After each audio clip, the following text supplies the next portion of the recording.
let's just be real, Jim. I mean, the only thing that disappeared more, or the only thing that disappeared faster than Tennessee was Panda's bean dip. Welcome to My Gotta Podcast. I'm Jim Wood. In this episode, John Powell and I review Georgia's 27-13 win over Tennessee in the Battle of Unbeatens. And we talk about our day on campus leading up to the game. As always, remember to check out store.mygottapodcast.com to see our latest merch. And you can follow us on social media at My Gotta Podcast. Finally, we'd love for you to check out our presenting sponsor, Oxia Time, at oxiatime.com. That's AXIATIME.com. Now, let's join the conversation in progress. What a weekend. What a day. What a weekend. I feel like I wasn't sure if I was going to be able to talk. I wasn't sure if you were going to be able to talk or if you'd be able to hear me. Yeah. I figured your eardrums would still be in recovery. So I did. I literally, when I got back to my parents' house after the game, I went to change out of my wet clothes from the rain. And when I got into that bedroom and closed the door, it was the first time I had been anywhere that was actually quiet.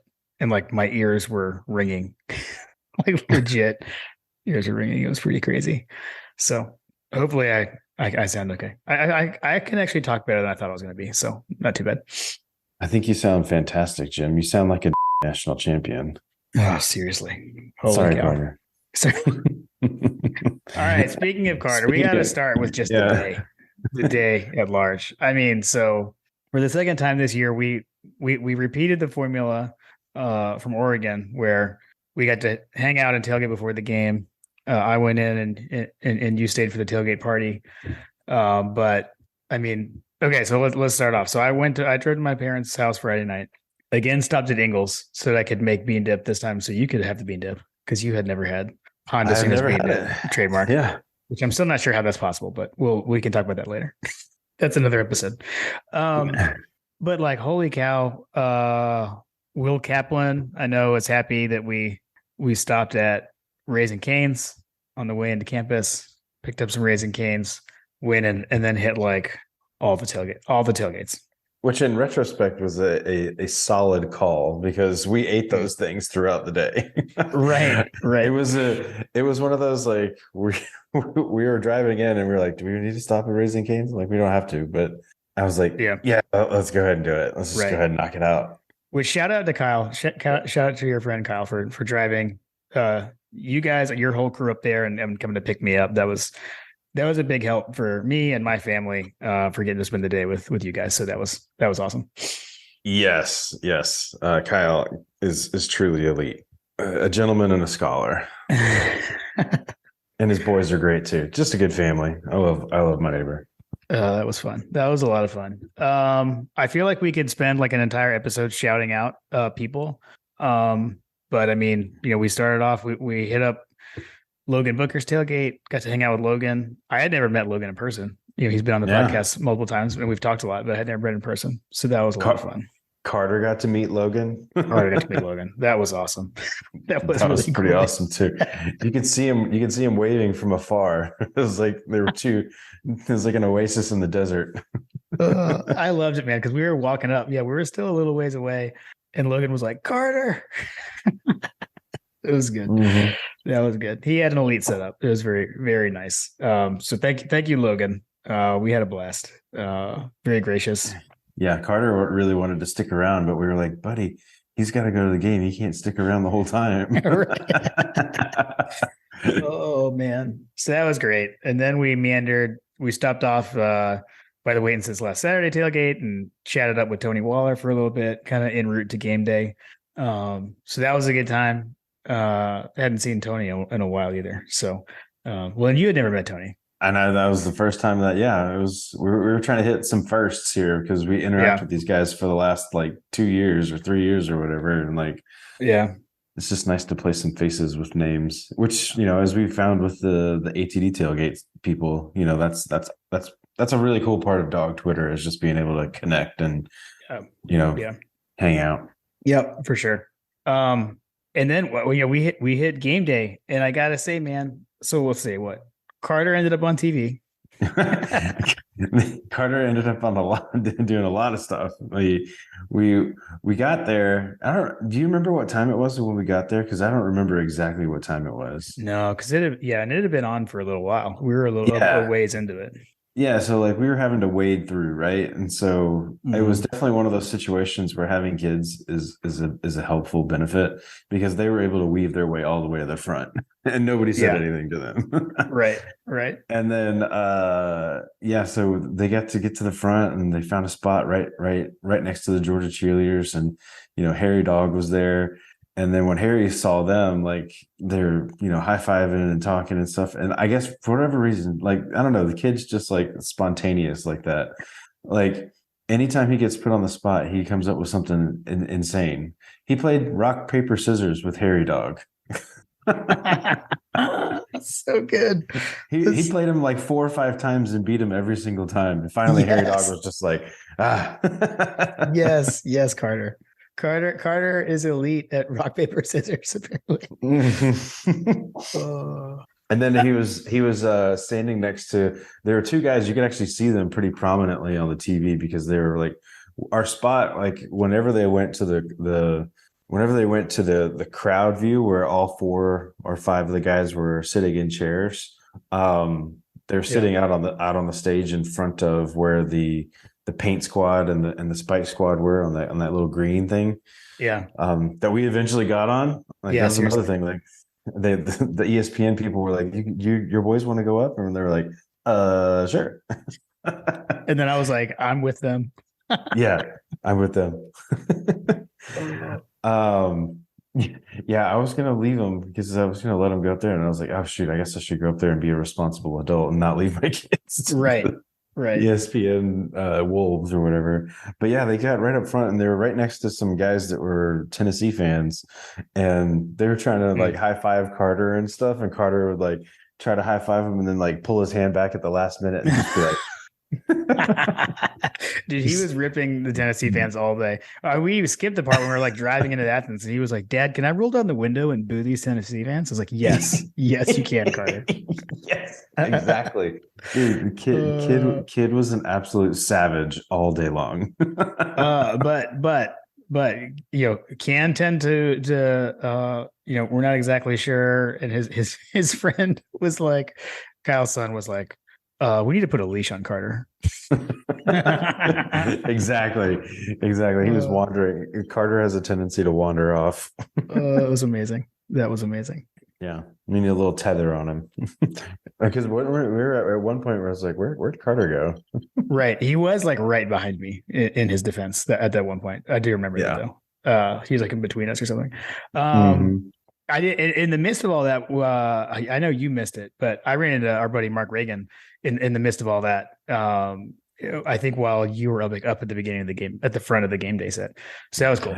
I was the sacrificial lamb. I was the sacrificial lamb that took the kids down to the into the chaos that was game day. I'm going to tell you that's the most time I've spent at game day and at like ESPN game day in a long time. I can't remember the last time I did that. It was fun. That was fun. I mean, it was awesome for the kids. I know they were flipping out. Yeah, they didn't want to leave. Right. We had places to go and people to see. Yeah, we had more tailgates in the dog walk. So yeah, we really were. We were like a roaming circus of tailgate hopping, the vagabond tailgate. I'm telling you, I liked that we had our setup. We had like our backpack coolers and our food in a bag. Yeah, man, we were truly mobile. Mobile tailgating was not terrible. I was actually like super worried that, I packed down all the ice and, the beers and the bourbon and some snacks for the kids and all the waters and stuff that we had. Yeah. And I was worried that, man, this thing is like 40, 50 pounds. I was worried at how heavy it was going to be, but thank God for the backpack cooler. Yeah. My shoulder actually is a little sore because I didn't have the backpack cooler. I had that over the shoulder. So I'm definitely going to be purchasing a backpack cooler like you have. But yeah, I mean, then we went to Hug Dogs Tailgate and got to meet some more folks over there. Dwight made it over there. AO made it over there. We all got introduced to the the peanut butter and jelly drink. Which did you have one of those with the peanut butter whiskey and the grape juice? I tasted it and I meant to go back, but by the time I went back, like, I mean, there's so much going on, man. I should have grabbed one for myself, but I'm grateful that I got to taste it because it absolutely tastes exactly like a peanut butter and jelly. Yeah, I actually might have to get some and let my wife try it because I feel like it would be one of those drinks that she might enjoy. That was good. That was good. But and when we were over there, I mean, you guys fully did the dog walk. I was kind of all over the place. I didn't so much watch. I didn't watch the dog walk quite as much, but that was pretty cool. And got to meet Meg the Jones because she came with Hunter. I had never met Meg, so I know you had. So that was new for me. Good people, man. Yeah, it was great to have everybody have it. When was the last game that we were all together? All of us there. Well, I mean, probably Clemson last year, right? It had to have been the Clemson game. Yeah. It was like a rekindling of the Clemson. Yeah. So, well, like I said, we could do this for like 45 minutes. I know, man. Man, it was so fun, man. I tell you what, like the dog walk, that's something that I hadn't done in such a long time. And we were talking about, like, as Georgia fans, that, you know, we all have tailgates. I think we had talked to Tony, we had talked to Logan, and their tailgates are, you know, kind of further away from where dog walk is. Mm-hmm. Yeah. Like if you tailgate further away from the center of campus, you know, the center of the stadium or whatever, it's harder to get to for that time period because I think they do it 2 hours before kickoff or whatever. But it's definitely a cool experience, especially if you're not going to the game, because you could still get, like, you know, you get close to the band and you see the lone trumpeter by, you know, without having to go into the stadium or whatever. And then obviously the players coming in. And let me tell you, man, this game was won as soon as those boys walked off the bus. I know you said that I don't know if you had witnessed any of those guys or not. I have a video that I took that I had to go back today and kind of look through because I was trying to think through it. Like, did I get that video? But man, Tate Ratledge and the offensive line, when they walked in, I was like, man, those boys looked pissed off. Like they looked absolutely like just like they were about to just absolutely explode in anger. Yeah. Every single one of them. And like, that's what I'm saying. Like Tate Ratledge and those guys, like they kind of led the way in. And then you saw all the defensive linemen, everybody came through. And obviously Stetson was Stetson, and, you know, Kirby was hyping up the crowd and stuff. But like, the linemen, man, dude, they were ready to go from the time they got off the bus. Yeah, I wasn't right over there when they walked by, so I'm glad that you were that close to that and witnessed that to get that vibe, the early vibe check. The vibe check was that they were ready to whip some ass. Yeah. Nice. Sorry, Carter. Sorry, Carter. That's okay. And then after that, so after dog walk, I know we went over and hit up ATT tailgate. Shout out Greg as always for that, and you stick around and watch the game from there. So yeah, that's you're pretty much posted up there for the rest of the day, right? That was where we were. They typically have like the over the air multiple TVs. Like there's all kinds of TVs over there because it's like I think it's they have. It's a good vibe over there too. Yeah.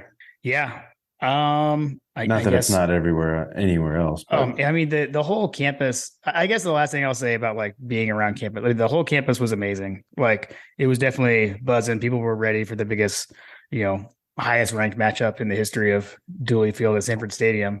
But we noticed early on that there didn't seem to be as many Tennessee fans as we had heard about. Right? We noticed that pretty quick. Yeah, I mean, like I said, I posted a video on my Instagram, and we made it to at game day. We made it into that green thing that you could kind of see in the background that had the rafters or whatever. So I got like this 360-degree view of the entirety of College game day, and you look out over it, and this is pregame, right? Yeah, and it's all red. Like there's obviously like little pockets like here and there, like there's some orange here, there, or whatever. But like there was like all the hype about we're going to take over their stadium, we're going to take over their campus. It's going to be like a UGA, visiting Notre Dame kind of situation. None of that happened. There was none of that. like we were struggling to find like more than like a handful of Tennessee fans here and there. And John said that he had like a bunch of fans that he walked by or whatever, that they were coming from a different area of campus, but like I didn't see it. I didn't feel it. I didn't feel anything from, there was no pressure whatsoever, I felt like, from any huge contingency of Tennessee fans. And then like when they started showing the stadium, I was like, where the hell are all the Tennessee fans? Where are they at? I mean, there just weren't a lot at all. And so what I have since heard is that basically, like in the off season, they sell these tickets, right? And like tennis, from what I hear, is like, in the basically the preseason orders, right? Like season hasn't even started yet. We got to order these tickets. Tennessee fans didn't buy them. So what I heard is Tennessee actually sent tickets back to Georgia because their fans didn't buy all the tickets. So they didn't even use their entire allotment, much less take over from Georgia fans. So a lot of the Tennessee fans that were buying, maybe they were buying some tickets online or whatever off StubHub and such, but like that was it, because they didn't use all their tickets that they got from the school. So what that tells me is that, everybody talking about like, the get in price was like $600 or something like that. Mm-hmm. At one point, I think it was like $3,000 or something. But like what that tells me is that the demand for that ticket was 100% coming from the UGA side. Right. Exactly. Yep. Like, yeah, it was good to see. Everybody wanted to be there, and it felt like everybody was there. Like obviously we ran into so many people. I ran in at the first tailgate. I ran into a family friend of ours. Oh yeah. I was like, Ronnie, what do you do? Ronnie was sitting right there. Like Ronnie's a big UGA fan, and like he's, is known in our family for always going to the games no matter what. Like always. And so it was just so funny to see him sitting there. I was like, that guy looks like Ronnie. And he looked at me like, and I was like, oh, we recognize it. that is Ronnie. I know, that was pretty funny. That was pretty cool. There were a couple of Tennessee fans in my section, actually. Let's say like 2 or 3 rows behind us. I'll tell you, they didn't even last through the first quarter before getting kicked out. Nice. It was pretty funny. So because they had beer, and like, we don't sell beer at Sanford Stadium, so it's pretty obvious because they're just sitting there drinking a beer like in like the aluminum like Bud Light bottle or whatever. So they got kicked out. It was pretty funny. But I guess we should probably talk about the game, I suppose. But it was such a fun day, Jim. Like, I know the day was amazing. Shout out, like I said, we could sit here and just name people all day, but it was a blast. Thank you for everyone who hosted us as we were going around. It was awesome day, awesome weekend. Truly humbled and truly I just feel truly blessed to be a part of this community. And yeah, for sure. Just super grateful. Grateful for the everything. Agreed. How about that? Like right off the bat, or not right off the bat, very soon into the game, something goes wrong, right? Yeah. We had that early fumble where I felt like we were really like rolling. Which one thing I will say, and like, we're always like, play Dejon, getting the ball. That first drive, Kenny McIntosh came out, and like I looked at my dad and I was like, Kenny came to play. Holy cow. Kenny absolutely came to play, man. He was right. He was running with anger for sure. He was. And like he looked kind of like James Cook last year. He did. So I don't know. The running back rotation that we do, for my nitpicking thing is kind of weird. Like he was so hot. But I don't know. It wasn't anything out of the norm when they switched to Dejon. And then the ball was on the ground a lot. We can get to that later when that kept happening. But how about the defense right off the bat? Right, they get put in a bad situation. We fumble. The offense was seemingly rolling. Fumbles.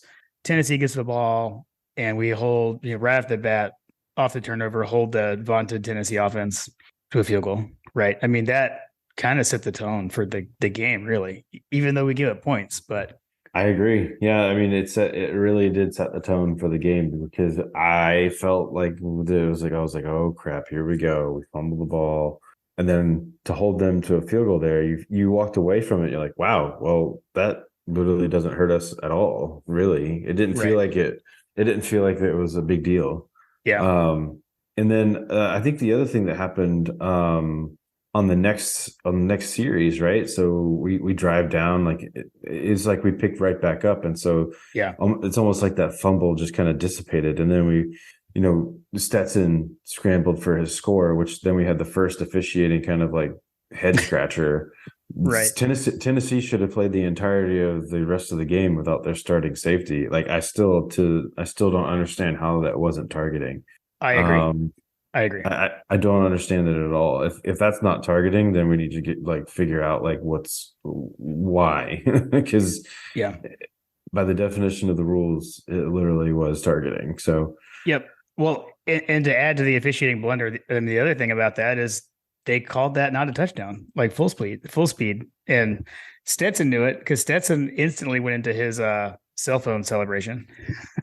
yeah, exactly. Before they had signaled touchdown. So for the uninformed, apparently they got the Tennessee fans or students or whatever got a hold of Stetson's phone number, and they were prank calling him like all night the night before or something like that. So that's where didn't Tennessee do that to Stafford or something like that? Or I know LSU did it to Noshawn once. Noshawn, yeah. And Noshawn did the same celebration. So that seems to be how to go to.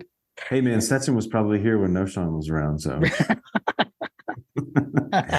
nice. He just celebrated his 35th anniversary, right? Or 35th birthday, right? Seriously. The other thing I did want to call out about that drive, that first touchdown drive, was also there was that deep ball to Arian Smith. So that was like, okay, Arian Smith is back. Announced that, right? And that, I mean, and he just burned the guy. Like there was no double move or anything. He just ran right by him. So I'm super irritated. I guess that's probably the first officiating blunder because I felt like that he got pulled. They were pulling on his jersey and then they pulled on his shoulder pads. Like he might have had that tug on the shoulder on the jersey not happened. You know, he might be gone. You know what I mean? Right. Yeah. Yeah. And that continued throughout the game. Pass interference was called on us like all night. But whatever. So like when we had all these officiating, like second looks and, you know, reviews and all that kind of stuff, like basically it just felt like that the game was getting artificially elongated. So like our defense I felt like that benefited Georgia because it gave our defense a time to continue to kind of relax, rest, recuperate from anything that they had to do out there, which frankly was not a whole lot of anything, but like if nothing else, it gave our coaches a chance to continue to watch plays while they were. I mean, how long did they do that review with Stetson? I feel like it was like 20 minutes. That one was long. It was. Yeah, the reviews were ridiculous. It just messes up the flow of the game. Like, yeah, that's frustrating. I can't remember when it was. I think it was on Tennessee's second drive. There was one play where they basically, I don't know, we saw like kind of we saw things come together that I thought was interesting, something that we had talked about, right? Like with like pressure being the great equalizer, right? And I would say in this game actually was pressure and noise with all their false starts and everything, but because it was so loud, there were definitely the Tennessee fans were saying that, well, we run hurry up, so the noise is going to affect us. Well, that obviously was false. There was 100%. Yeah, I mean, there was one play where Hyatt did get loose, like as he beat, I think it was Chris Smith, and he had to step on him, and he was open. But again, we saw it was actually just like we had talked about in like the second play, I think, of last year's game, where that happened, like the one time somebody got loose and Hooker overthrew him, and that's what happened here. Like Hyatt did get open, but there's pressure, there's noise, and he overthrew him, he overshot him, and then they never got open deep like that again, that I can remember for the whole game. So listen, the kid was rattled. Their whole team vibe was rattled. Like everything about them was they weren't ready to play. And I think that if you go back and look at the UGA game last year, like I think when Graham had mentioned this when they were like they like went through us like a hot knife through butter for like one or two series or something like that. Yeah. And then like I think Graham mentioned like hey, this is the script. This is how they operate. Like once they get beyond the first few pages of the script, like they're not going to be able to keep up and continue to do this. Right. When we were able to hold them to a field goal, on their first series or whatever, like when we basically held them to nothing. I mean, you had to go to like a few minutes left in the first half, I feel like, was when Gary mentioned that a wide receiver had a pass catch for more than 10 yards. Yeah. Yeah. Up to that point, I think the longest play was like 6 or 7 yards for them, and they had 6 points to show for it or whatever. Like, yeah, there was, I mean, 5 possessions, and they had 6 points and like 3 or 4 punts to show for it. Yeah. Yeah. Like, if you'd have told me that their first they would have punted the ball 3 or 4 times in the first half, I would say that this game ends up being like a 30, 40 point rout. And it really did feel like that it could have been. And I think that when you look back on the season, because I feel that this team is transitioning into truly elite, because it felt like it was a name your score game. And then the rain started. And I think that Kirby just kind of was like, you know what? Let's just pull this back. I mean, Stetson threw 4 passes in the second half. Yep, I totally agree. You take away the rain. I've seen some, like, off their rocker Tennessee fans being like, "Oh, the rain, we could have come back or whatever," something like that. But it's like, no, if it hadn't rained, we pull away even more. But when you were saying like about Tennessee punting, it made me think of our punter and the 75-yard punt in the first quarter that Brett Thorson had. That thing was unbelievable. Took a great bounce, rolled out on the one, and set up the controversial play of the game to me in the safety that wasn't. I know you texted just a little bit ago, like, can someone explain how that wasn't a safety? And I cannot. I think, to me, the way they called it was, what the ref said was, the ruling on the field is the quarterback fumbled. It was recovered by the offense and advanced out of the end zone. And when I don't see that. I don't see that at all. It didn't happen. First off, the offensive lineman that picked it up, he got tackled in the end zone. His knee and hip were down. And then he fumbled it again, but he was down. And then another lineman recovered it where they spotted it. So I don't know if they just explained it poorly, like they were saying it was like a double fumble or what. Because like, to me, the only valid explanation would be like, after review, it was an incomplete pass. Like, I don't think it was, but I'm saying like that makes more sense to me as far as like how it was not a safety than they advanced it out of the end zone. It just, saying that they call standard was ridiculous to me. So whatever. I don't think they have any justification to say that the call could stand, because he was clearly in the end zone and clearly tackled. I mean, obviously, like the pass to McConkey was, a few plays later or whatever, but like it was the next play. Yeah, they go punt, and then the first play was the touchdown at McConkey. Right. So like, obviously it didn't hurt us, but I think I would have preferred to have the points to be able to say you put a safety on the number 1 team in the country, and then right. There's no stopping our offense. Like, that's why, I mean, with the first few plays of the game, like, we were running the ball with, I think at one point in the middle of the first half, like, they showed a graphic that talked about like the rushing plays and the yards per play, and it was like we were averaging like 10 yards per play, and it's like, man, yeah, good luck. I felt like every rush play, we were rushing for 10 yards. And if we weren't rushing for 10 yards, we were gang tackling, our running back and pushing him to beyond the 10-yard sticks. You know what I mean? Yeah. On the Ladd touchdown, I do feel like we have to say welcome back, Ladd McConkey. He looked like his old self out there. Had a nice touchdown from the law firm to celebrate. The law firm, yeah, the law firm's back, baby. I got dun, dun, dun, dun. Coach Trill. He sits in my section. He like ran down the aisle. So like my dad and I and my mom, we were all like high-fiving, and then all of a sudden I see Coach Trill Bill, and he's like hugging us.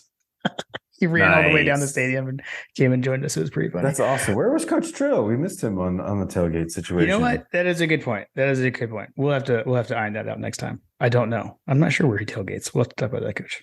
Yeah, Coach. Oh man. What was it? All right. So a couple of things. So we kind of talked about the punt. We talked about Thorson, obviously huge killer kick. I mean, Gary Danielson said it on the broadcast. To me, the bigger part of that play was Nyland Green and the way that he was able to scamper down there and get the ball out of the end zone, even though it like get the ball out of bounds, even though it ultimately wasn't needed. He was there as a just in case. And like, to me, that level, that's like an effort play that I feel like that is just a perfect example of like, you can have all the talent in the world, but if you don't have the effort to put behind it, that to me just shows me that this team is coached completely. Like, it was a perfect example of why this coaching staff is so elite, because they get they get the best out of their players. And that was a perfect example of such. Yeah, no, that's a great call. That's a great point. Great point. Totally agree. Totally agree. It's like the Ben Watson play from when he was with the Patriots or whatever that Belichick likes to talk about, like where INT and Ben Watson has to run all the way across the stadium basically to tackle him at the 1 yard line. Yeah. Totally inconsequential play. But like, in the grand scheme of things, it just shows you the mindset of this team. Okay, so it's funny that you mentioned Ben Watson. I don't know if you watch like the SEC final thing that they put. That's like the SEC Network's kind of end of day wrap up. Ben, you need to go watch it, because like when they did the highlights, when they were done with doing the Georgia highlights and their analysis, Ben Watson just had like the biggest smile on his face. Like, he was just so happy. And Takeo Spikes was like, "What are you smiling about?" And he's like, "I'm happy." Like, it was so good. It was. He's so got good. proud bulldog too. Proud bulldog. Yeah, it's pretty awesome. I guess a couple other things in the first half. The last touchdown scored of the first half, the pass to Rosemy Jack-Saint was amazing, and the catch was amazing. That was a heck of a play, that touchdown. I agree, man. Gary Danielson, that's like, he was talking. So everybody likes to hate on Gary, but like, I felt like that Gary was actually really good. I know that you haven't seen the whole game, but like, this was a great game that Gary called, because his breakdown of that play was fantastic. Like, he's talking about like how the quarterback is trained to throw the ball, where he had to put it. Like, if it's a few yards lower, like it's a problem. It was about like kind of aiming it just under the crossbar, basically, right? I think he was saying something about that. Exactly. They teach you to throw it under the crossbar so that they can actually go up and catch the ball instead of like running into the crossbar, I guess. Right. But yeah, I mean, it was, I think that, we go back to talking about like the gunslinger mentality that Stetson has. Yeah. He looked off, looked back, and threw it. Yeah. And it was such a tight window, and it's just one of those things, like, it worked out and it was fantastic, and it was a fantastic catch. Like, I need to emphasize fantastic catch on Rosemy, man. He had some great moments in this game, let me tell you. Yep.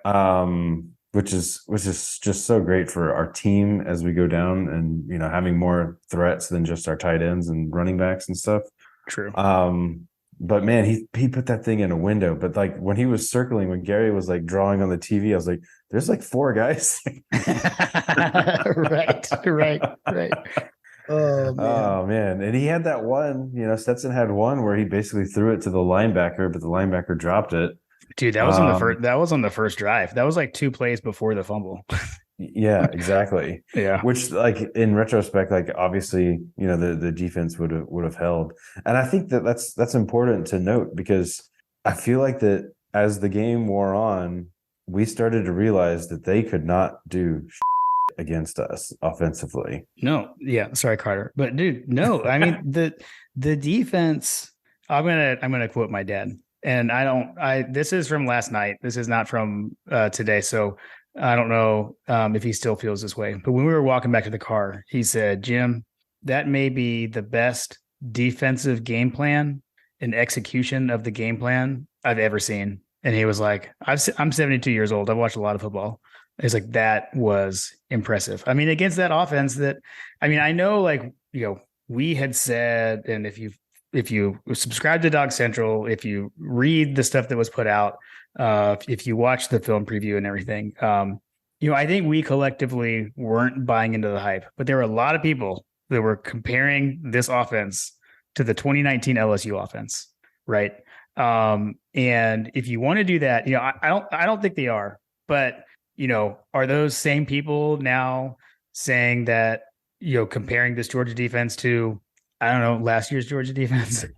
You know, like, right? Like you can't have it both ways, kind of thing. I mean, we absolutely stonewalled them.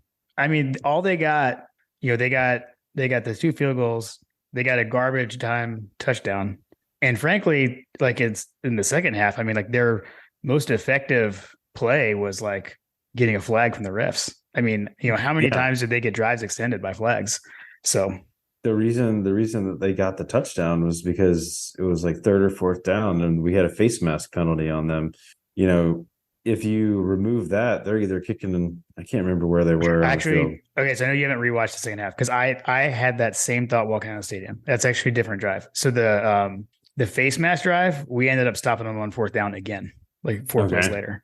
But then the next drive, I'm pretty sure there was a flag on 4th down for either holding or something, defensive holding, and then they scored like right after that. Well, it extended the drive. Oh man, that drive was annoying, but whatever. But yeah, dude, I mean, the defense was incredible. And I gotta call out too, like the Kelee Ringo interception, because let's talk about Kelee Ringo just in general. I felt like Tennessee was trying to pick on him the entirety of the first half. Mm-hmm.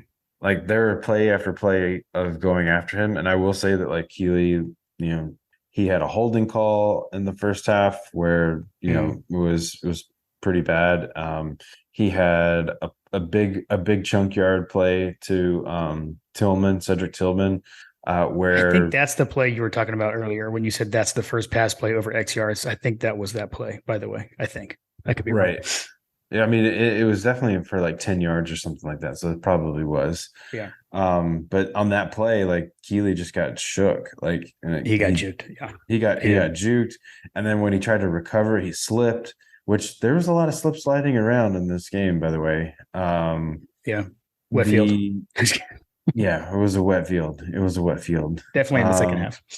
But I mean, it had rained. It rained today. I was wondering how that was going to impact the game when it was raining on us at game day. I was like, oh crap, here we go. Yeah, it's going to be a little bit wet, and everybody's going to be slipping around. And they kind of were, but yeah, dude, Kelee and him were going at it, and then on that play, like he just next play, that kind of thing. Like you get beat on this play, it's okay. Just go back and win the next matchup, right?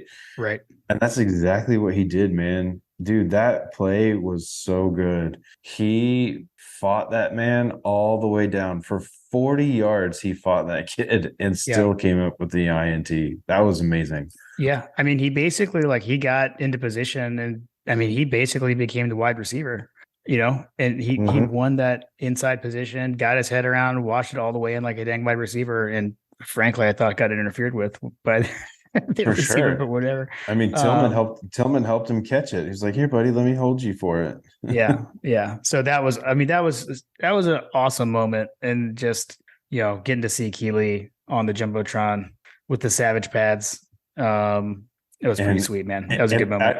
I part of the reason I went back to watch this because I saw some chatter on the Dog Central text thread that I guess Bia was playing when he caught it and the Savage pads were on. Yeah. I definitely didn't pick that up on the broadcast, so I'll have to take your word for it. How awesome that must have been. It was incredible. It was incredible. That was only Hendon Hooker's second interception of the season, by the way. So, yeah, I figured. I mean, we talked about it. Like, I figured that he'd be good for a turnover or two, especially once he started getting rattled and started getting you get in his face. I mean, I think the other big thing from our defense, like the planning standpoint or whatever, like. I think we blitzed. What was it? I don't know. I sent it to you guys because someone had tweeted it out earlier this morning. But it was like 60-something% of the plays we were blitzing. Yeah. I mean, and it was things prior to that. Yeah. Prior to that, we had blitzed like 30-something% of the time. Yeah. And I'm just sitting there like, well, maybe we should just do that the whole time. Maybe just blitz 60% of the time against everybody. Well, and it was, the shifting pre-snap that we were doing. I mean, we were bringing guys from everywhere. I mean, we were bringing Javon Bullard. We were bringing Christopher Smith. We were bringing Ryan Davis. Like, it was incredible. I mean, they didn't know where the pressure was going to come from, you know? I agree. I will say again, this is another like hat tip to Gary. Gary got frustrated. He was getting. I felt like he was frustrated with Tennessee, man, because Really? he's like for 3 years Georgia has run this defense. They are known for shifting at the last minute, and Tennessee should know that. And here they are shifting, and it's a false start. Yeah. Like it was like Gary was just getting angry at Tennessee for false starting because they were moving at the last minute. Because that's exactly what it looked like. Like we shift and then all of a sudden they move. Yep. Yeah. Which I'm still amazed that that's legal, but we will continue to do it as long as it is. I mean, that coupled with the noise. I mean, I couldn't like hear my dad and mom next to me talking to me. Like the way that I've just never heard Sanford Stadium like that ever. I mean, I've been to plenty of loud games, like we talked about all those loud ones like Notre Dame and LSU. I mean, the blackout, right? Blackout, LSU in 2013, Arkansas last year for like the first quarter, I guess. Nothing compares to this.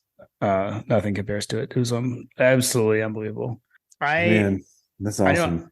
I haven't rewatched the entire game, so I haven't really like rewatched the second half. The main things that I remembered, or the big, I guess, thing I remembered, I don't know the exact number, but we had that one drive in the third quarter that I think it was like 9 minutes. Yeah, I remember. I was like, well, I guess we're gonna get the Kirby Death March early.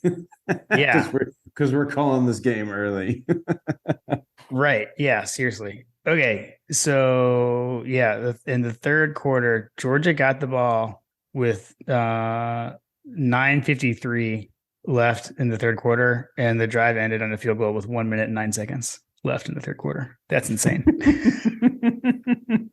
It's a 15 play, 67-yard drive, 8 minutes and 44 seconds. So unbelievable. I love it. The Kirby Death March in the third quarter. In the third quarter. I did get I know heat of the moment. I got mad when we fumbled in the rain, but I know to be fair, we had also just gotten the ball from Tennessee fumbling and then we fumbled it right back. So frustrating, but I think at that point that was when it was raining pretty hard, I believe. So I guess it kind of is what it is. We definitely need to work on the wetness. I think we kind of talked about it in the preview, but probably should have given the more credence to talking through it. How big is Hendon weather? How big is Hendon Hooker's hands when he's throwing? It's a good question. It's a good question. The all important hand size with because we know Stetson has a huge hand, right? I believe so. How about I mean, we have to talk about the return of Sticklavius. I mean, fresh haircut. Stetson plays pretty well with a fresh haircut. So I appreciate it, Stetson, because what he did is that he went right back to what worked in the first game, and that's exactly what I did. So from now on, I'm wearing the exact same game day attire. I got the same fit for every game moving forward because it has worked wonders for us. I know we did have we don't so much usually solicit questions or anything for review episodes, but we did get a topic request, which was hinted at earlier, or at least mentioned. Okay. Will Kaplan pointed out that Georgia is undefeated when you and I have Raising Cane's pregame. That's amazing. He wanted us to discuss it, so I don't know. So, but we will at minimum we will acknowledge this is a fact. This is a fact. Hey, you know what? Some people come to town and they get Raising Cane's, and some people come to town and they get the full 5-star meals like British Bulldog. We're just carrying your torch, sir. That's right. Oh man. All right. I think we had a few other things, but did want to give a moment to remind everyone that season 3 of My God, a Podcast is presented by Oxytime. So Oxytime is a custom watch company, and you've got to check out their 2021 Georgia National Championship watch collection. John, we were wearing them. It was a good talking point. Actually, I know it was like too perfect when we met another friend of yours that we kind of randomly ran into at the dog walk and asked us, he was like, asked us about the watches and we were talking about them. So that was a good time. How was your, I talk about like the walking around and having the freedom of it. Do you agree with that for your day? You're not having the watch notifications going around all day, able to enjoy the time in Athens. Yeah, man, it was awesome. Yeah. I mean, I know that I think I've mentioned it before, but like my watch, I've got a little, I do have a health tracker watch that I have for a Garmin watch that I do for runs and stuff. Yeah. Which I did my pre-run, which is true. Gonna continue doing that. But it often will buzz at me when I haven't moved. And so when I was standing still watching the game, it was not buzzing at me to move. Right. Exactly. So yeah, definitely. Shut up, watch. Right. Yeah. You don't have to worry about it with these. So yeah, just thanks again to Oxia Time for presenting season 3 of My Got a Podcast, and definitely go check them out. So you can go check out the entire collection at oxiatime.com. That's AXIATIME.com. And exclusively for our listeners, you can get 10% off of one of those watches by using the code MyGottaPodcast at checkout. So please be sure to go check it out. That's oxiatime.com. All right, let's do a quick. We can do a quick Coach Trillbill update.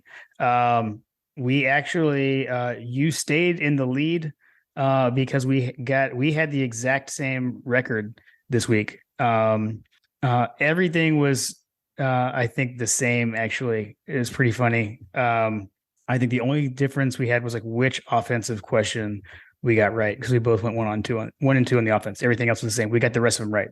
So we went 6 and 2 overall. So you were in the lead and my stats are off, so you can ignore those. But I know you maintained the same lead as last week. So way to go. It's a push. Chippy. It's a push. Yeah, it was a push. And the only thing I was going to add on top of that was, Coach did have a bonus question that we didn't so much answer, or it wasn't actual over under, but it was, over under on the emotions running for the Dooley tribute. And I will say they were high. I didn't quite make it through it. I did find myself shedding a few tears when they honored Coach Dooley pregame on the Jumbotron. It was pretty cool. It was very well done. So kudos to the team that produces those things. Did they post that anywhere? I don't know if I've seen it. Okay, that's a good question. I haven't seen it either. We'll have to put glasses on it. We'll have to see. Yeah. Hopefully, I'm sure they've got to. I hope they do. It's got to be somewhere. It's got to be somewhere. Yeah, it was good. It was good stuff. I guess I was trying to think of what else for the game. We mentioned the 9-minute drive in the third quarter. I mean, I guess, definitely late, right? Like, I guess after that was when all the kind of weird stuff happened with all the penalties, where I felt like that kind of kept them in the game. I was super curious about the face mask to see if there actually was one, because I didn't see it in the stadium, but I went back and watched. It was I guess it was kind of egregious. So that was not that was a bad call or anything. That kind of, that stunk, but all good. Yep. I'm trying to think of,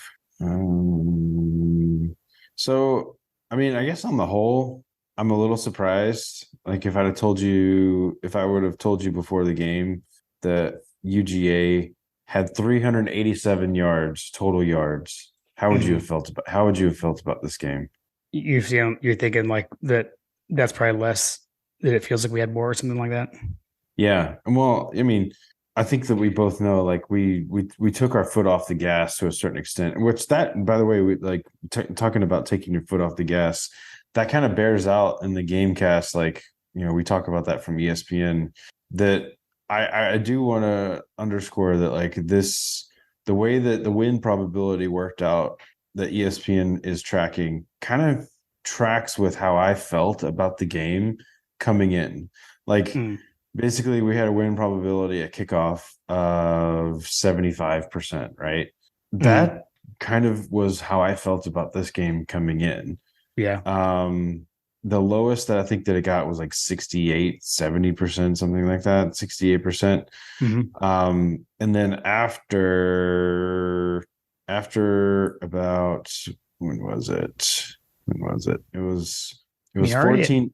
It was 14-3 in the first quarter. It was all right. So there was a minute left in the first quarter, and we hit 93% chance for victory before the first quarter had even ended.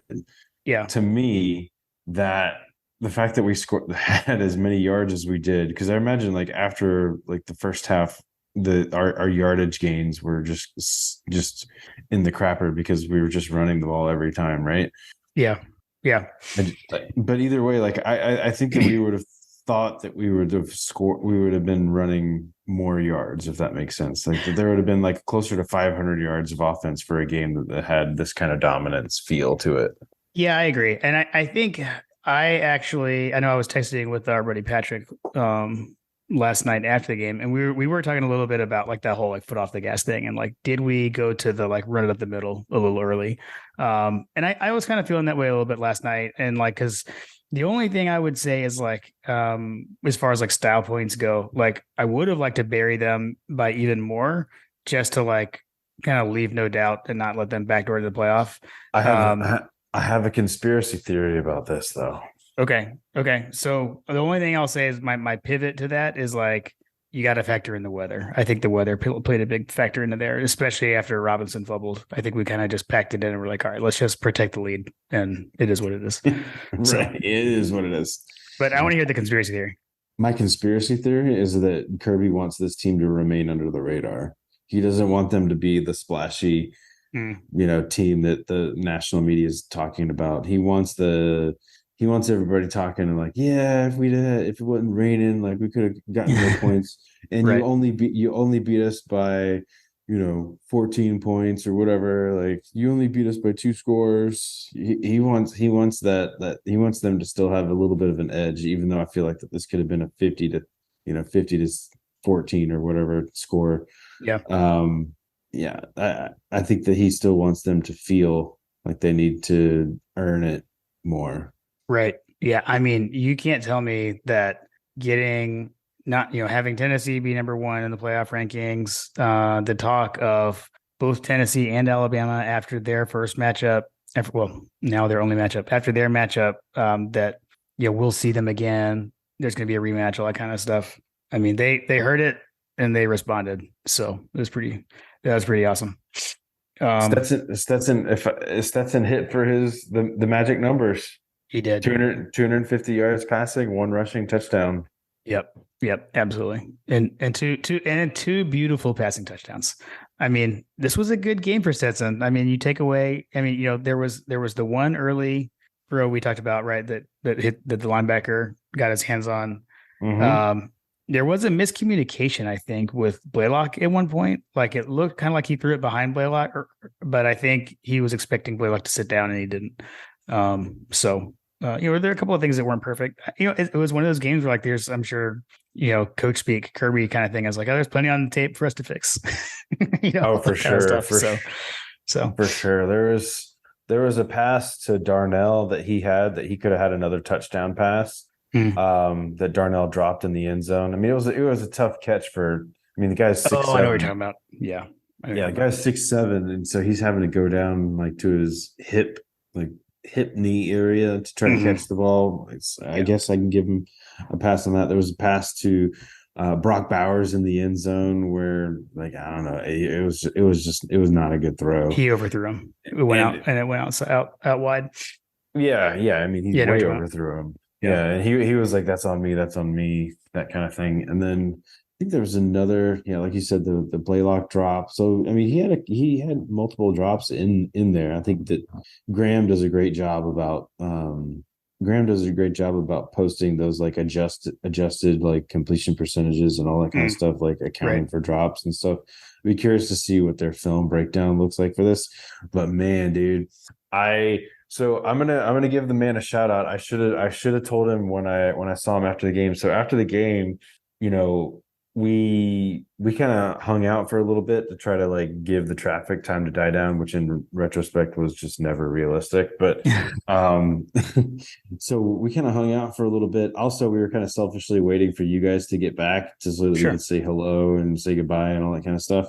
But so on our walk back to the parking deck from Reed to the Carlton Street deck, we ended up walking in front of the stadium at night, and Carter and I got a picture and took a picture of Kyle's kids and their dad in front of the scoreboard, so we can hopefully see the scoreboard. But as we were walking, I noticed multiple coaches coming and walking into that little, that little platform that they have there that they this recently built for the recruits and all that stuff.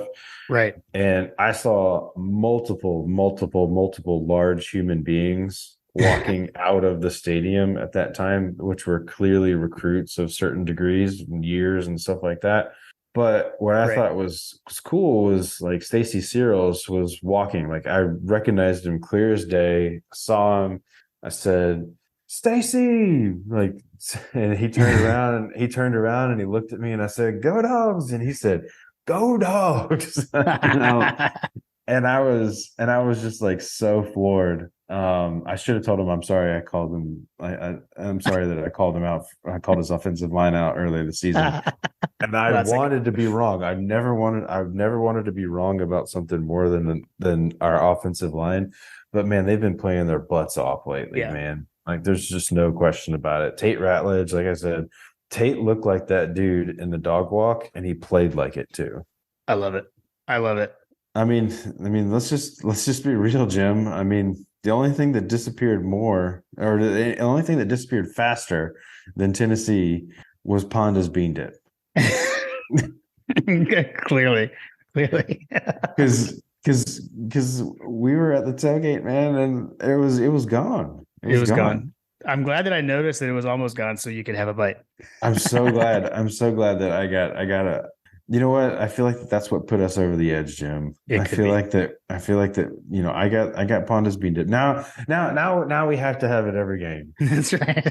now we've got to have it every game. Hey, I gave you the recipe and the instructions, so I think you should be good now. Did you text it to me? No, just verbally. I'll send it to you. I'll text it to you. I'll text it to you. Jim, I don't know if you know this about me or not, but I had a few bourbons. The bourbons were had. Oh man. What a weekend. We can't end before saying that I attended my first, or I ate. I had been there once before kind of, but I ate at the Bulldog Brunch this morning. So that was pretty epic. Man, I'm so jealous. I need to like, I don't know, reserve a room at Stackhorn Lake or whatever, but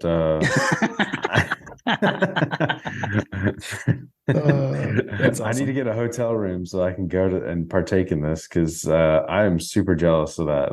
That's cool. I didn't even think about that. Like I didn't even think about trying to like get a hotel to go to the thing, but man, that was cool. That was cool. I had talked about it with Lily actually before we left Charlotte that we would maybe do that, because she and I went by there once before to meet up with Jeff Dancer and Kevin Butler for something, and but we didn't eat there, and so she kept laughing. She's like, "We went over here and everyone has all this great food and we're not eating."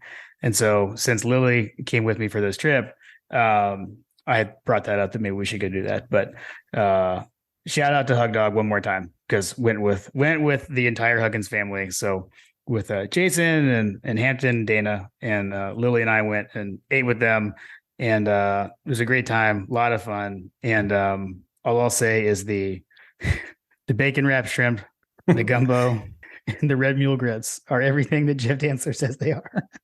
That's so funny. Not a sponsor. Yeah. Not a sponsor, but I definitely ordered like what he says. So it's pretty funny. Please give me the Dancer special. Speaking of gumbo, Hunter, if you're listening, we need to get the Hunt the Jones gumbo. Like seriously. That was discussed, and I was told there would be gumbo. Nice. Too good. Well, I don't know.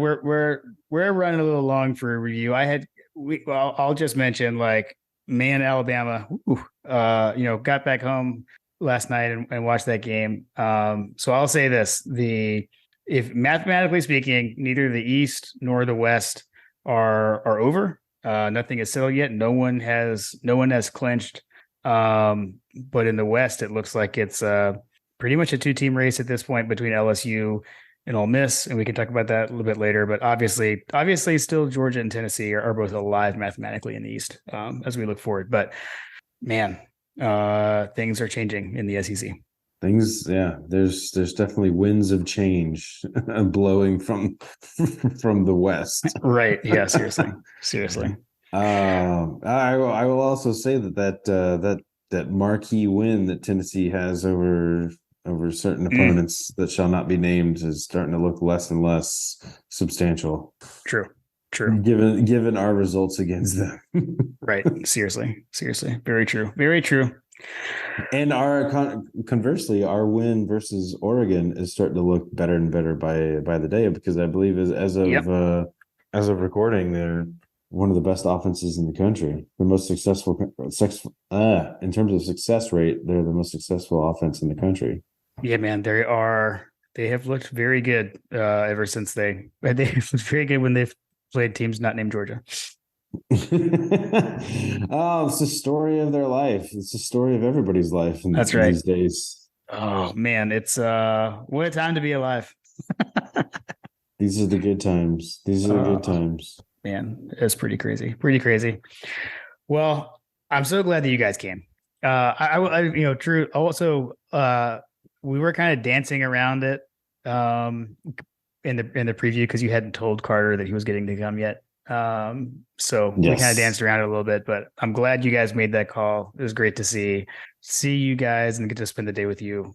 What a day. I mean, I think, everything lived up, other than like it wasn't a close game, but like Dog Nation was out there. Everything delivered, the atmosphere, the whole game day experience for that huge matchup, the highest ranked matchup in the history there. So lived up to it. It was an epic weekend. It was awesome.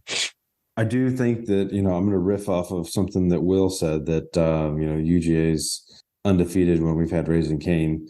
UGA is also, I don't know if you know this, dear listener, but UGA is also undefeated when the full contingency of My God, a Podcast is on location. This is true. Oh man. Love it. We just got to do this more often. Yeah. Sorry, Lindsay. I've got to go. Awesome. All right, man. Well, we will be back. Oh, go ahead. Yeah, I was about to say, we've got Starkville coming up. Yep, as I was saying. Yeah, this was the dark horse trap game that we talked about preseason. That's right. So we have to study up on these guys. They had an overtime win. There was another overtime game in the West. So they had an overtime win over Auburn.